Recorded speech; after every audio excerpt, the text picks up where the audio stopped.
नमस्कार ज्ञान सागर YouTube channel को आपण मानक स्वागत करुच्ची। तो पिला माने आज आम पंचम श्रेणी षष्ठ पाठ पढ़ा।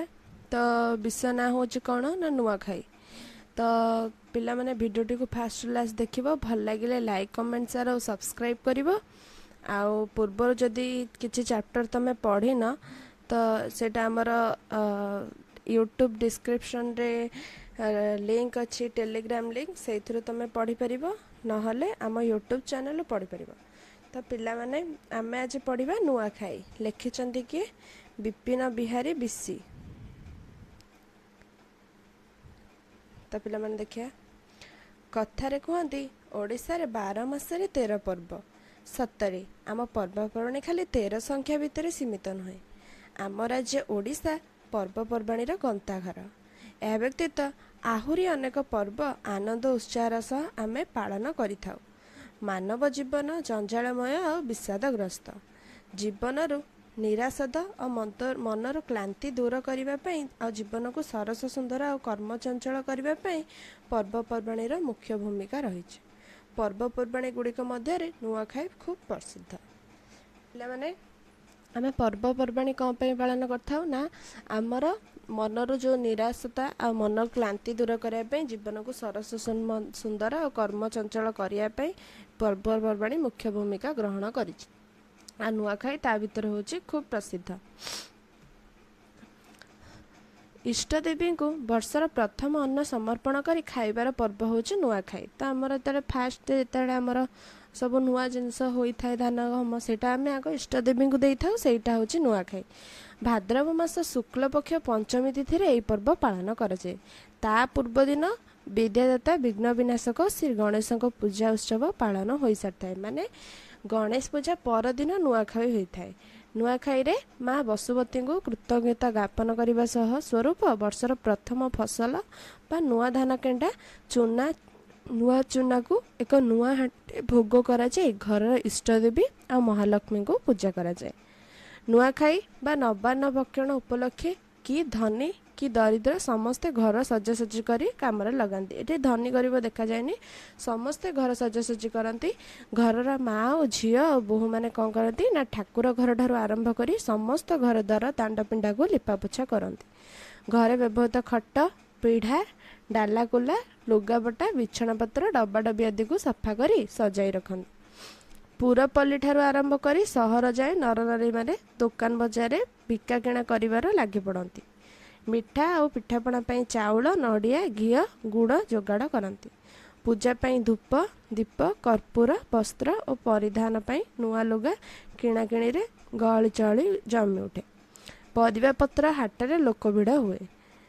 नुआखाई पूर्वर लोक मान भितर आनंद और उल्लास भरी जाए। समस्ते बहुत खुशी होगी थांती ना प्रस्तुति भितर समस्ते व्यस्त थिला बेले से आनंदर दिन नुआखाई आसी पहुँची जाए। से दिन सूर्योदय पूर्वर समस्त नारी माने सचेतक करी नित्यक्रम सारती। माने सूर्य उदय होगा पूर्वर से आग नित्यक्रम सारती।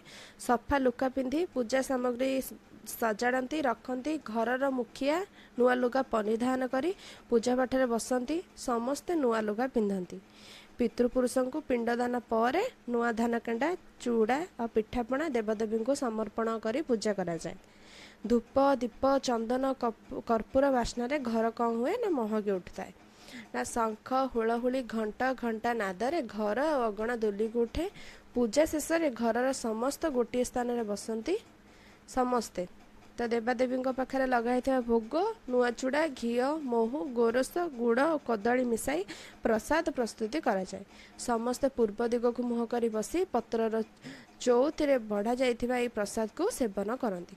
तापरे सान माने बड़ मान को मुंडिया मारी जुहार हुंती। या नुआखाई जुहार बोली कहा जाए। तापर बड़ माने खाइबा पई बसंती। घरे तैयारी होइता पिठापणा खीरीपुरी मिठा तथा भली भली डाली तरकारी प्रसाद रूपे सेवन करी समस्ते आनंद उपभोग करती।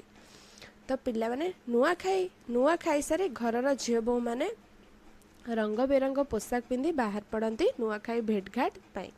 घरर साई साई बुली गुरुजन मान को मुंडिया मारी जुहार हुंती। बुढ़ा बुढ़ी माने हस खुशी रे कहती बंची आर वर्ष के देखा माने जदि वर्ष बंची आर वर्ष आउ थे नुआखाई देखा।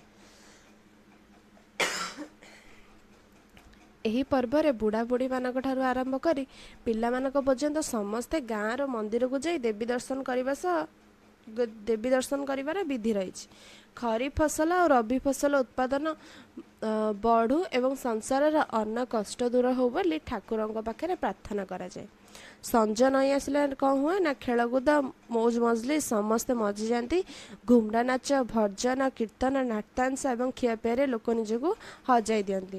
ବିଶେଷ କରି ଆଦିବାସୀ ସମ୍ପ୍ରଦାୟର ଲୋକ ନାଚ ଗୀତ ଆଉ ବାଦ୍ୟ ବେଶ୍ ଆନନ୍ଦଦାୟ ହୋଇଥାଏ। ଆଦିବାସୀ ଲୋକମାନଙ୍କ ପାଇଁ ନୂଆଖାଇ ହେଉଛି ବେଶ୍ ଫେମସ୍। ସେମାନେ ନାଚ ଗୀତ କରନ୍ତି ଆଉ ବହୁତ ମଜଲିସ୍ କରନ୍ତି ଏହି ନୂଆଖାଇ ଦିନ। ନୂଆଖାଇ ହେଉଛି ଗୋଟେ ସାମାଜିକ ଆଉ କୃଷିଭିତ୍ତିକ ପର୍ବ। ଏହି ପର୍ବ ପାଳନ ଫଳରେ ନୂଆ ଫସଲ ଅମଳ ହୋଇ କୃଷକମାନଙ୍କର ଆନନ୍ଦ ଉତ୍ସାହ ବଢ଼ିଯାଏ। ଏ ପର୍ବ ଉପଲକ୍ଷେ ଯିଏ ଯେଉଁଠୁ ଥାଆନ୍ତୁ ନା କାହିଁକି ଆଗରୁ ଆସି ଘରେ ପହଞ୍ଚିଥାନ୍ତି। ଏହି ପର୍ବର ବିଶେଷତ୍ୱ ହେଲା ଏହା ଜନସାଧାରଣଙ୍କୁ ସାମାଜିକ ବନ୍ଧନର ଗୁରୁତ୍ୱ ଶିଖାଇଥାଏ। ବ୍ୟକ୍ତି ବ୍ୟକ୍ତି ମଧ୍ୟରେ ମାନବିକତା ଓ ଭାତୃତ୍ୱ ଭାବନା ସୃଷ୍ଟି କରିଥାଏ। ଏଥିରେ ଜାତି ଅଜାତି ଉଚ୍ଚ ନିଚ ଭେଦଭାବ ନଥାଏ। ସମସ୍ତଙ୍କ ମନରୁ ବାଦ ବିବାଦ, ମାନ ଅଭିମାନ, ରାଗରୁଷା ଅପସରି ଯାଇଥାଏ। ଆମର ବ୍ୟକ୍ତିଗତ ଓ ସାମାଜିକ ଜୀବନ ସଦ୍ଭାବନାରେ ପୂରି ଉଠେ। ଆମର ଧର୍ମ, ସଂସ୍କୃତି, ପରମ୍ପରାକୁ ଠିକ୍ ବାଟରେ ପରିଚାଳନା କରିବାରେ ଏହା ବିଶେଷ ସହାୟକ ହୁଏ।